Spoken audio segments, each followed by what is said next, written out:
దళిత సోదరులారా, మాల బంధువులారా, మిత్రులారా, ఎస్సీ వర్గీకరణ పేరుతో దేశవ్యాప్తంగా దళితుల ఐక్యతపై కుట్ర జరుగుతూ ఉంది. ఇది ఎస్సీ లిస్టులో ఉన్నటువంటి మిగతా ఎస్సీ కులాలకు న్యాయం చేసేటటువంటి ప్రక్రియ కానే కాదు మిత్రులారా. తెలుగు రాష్ట్రాల్లో ఎస్సీ లిస్టులో 59 కులాలు ఉన్నాయి.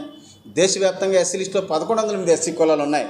ఈ ఎస్సీ రిజర్వేషన్ వల్ల మనకి 100లో నలుగురికే బెనిఫిట్ జరుగుతూ ఉంది. ఈ 100లో నలుగురికి ఇచ్చేటటువంటి ఈ సీట్లను దేశవ్యాప్తంగా మోడీ 1108 ఎస్సీ కులాలకు సమంగా పంచుతాడట. అలాగే తెలుగు రాష్ట్రాల్లో ఉన్నటువంటి 59 కులాలకు మన రేవంత్ రెడ్డి, చంద్రబాబు నాయుడు సమంగా పంచుతాడట. ఇదే ఎస్సీ వర్గీకరణ, సబ్ క్లాసిఫికేషన్ అంటే మిత్రులారా, ఇది చాలా తప్పు. ఇది దళితులపై జరుగుతున్నటువంటి కుట్ర. ఎందుకంటే దళితుల ఐక్యతను దెబ్బతీసి రాజ్యాధికారం వైపు కంటిన్యూస్గా పర్మనెంట్గా కనీసం కన్నెత్తి చూడకుండా ఉండేటటువంటి ప్రక్రియ అని చెప్పేసి మీకు అందరికీ తెలియజేస్తా ఉన్నాను. తెలుగు రాష్ట్రాల్లో ఉన్నటువంటి మాల సోదరులారా, మిత్రులారా, ఇంత కుట్ర జరుగుతున్న రాజకీయ పార్టీలకు చెంచాగిరి చేసినటువంటి మన నాయకులు, అలాగే మన మాల ప్రజాప్రతినిధులు కూడా కనీసం నోరు మెదపడం లేదు.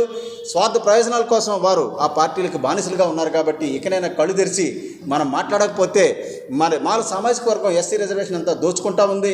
కాబట్టి వీళ్ళు మాట్లాడలేదు అనేటటువంటి పరిస్థితులు ఈ రాష్ట్రంలో ఏర్పడ్డాయి. కాబట్టి తెలుగు రాష్ట్రాల్లో మీరంతా ఇకనైనా ముందుకొచ్చి శాంతియుతంగా, ప్రజాస్వామ్యయుతంగా పోరాటం చేయాలి. దేశం మొత్తం మీద ఎస్సీ లిస్టులో తీసుకుంటే పాన్ ఎస్సీ క్యాస్ట్ ఏదైనా ఉందంటే మాదిగ సోదరులే మిత్రులారా. ఈ దేశంలో అన్ని విషయాల్లోని కూడా మాదిగలే డామినేషను, మనం కాదన్న విషయాన్ని మీకు ఈ సందర్భంగా తెలియజేస్తా ఉన్నాను. బీజేపీ అలాగే చంద్రబాబు నాయుడు, మిగతా అన్ని రాజకీయ పార్టీలు కూడా మనపై కుట్ర చేస్తూ ఉన్నాయి.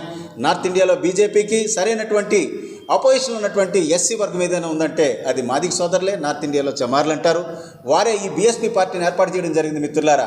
ఈ మాదిగ డామినేషన్ దెబ్బ కొడితేనే హిందీ హార్ట్లాండ్లో బీజేపీ కంటిన్యూస్గా పవర్లో ఉండేటటువంటి అవకాశాలు ఉన్నాయి. కాబట్టి ఈ యొక్క చమార్లను దెబ్బతీసేటటువంటి ప్రక్రియలో భాగంగానే ఈ ఎస్సీ వర్గీకరణను సడన్గా తెర మీద తీసుకురావడం జరిగింది.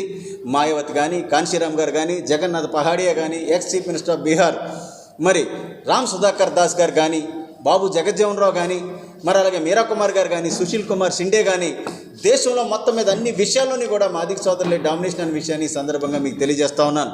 తెలుగు రాష్ట్రాల్లో మాల సోదరులు ఒక స్టెప్ ముందన్నమాట నిజమే, కానీ మనల్ని బూచిగా చూపించి ఇక్కడ మనల్ని తొక్కేసేటటువంటి ప్రక్రియ జరుగుతూ ఉంది. కాబట్టి అన్ని రాజకీయ పార్టీలని మన మాలపేటల నుంచి వెలేయాలని చెప్పేసి, బహిష్కరించాలని చెప్పేసి కోరుకుంటూ doctor Ratnakar, national president for Rocks and Sarvajan Samaj.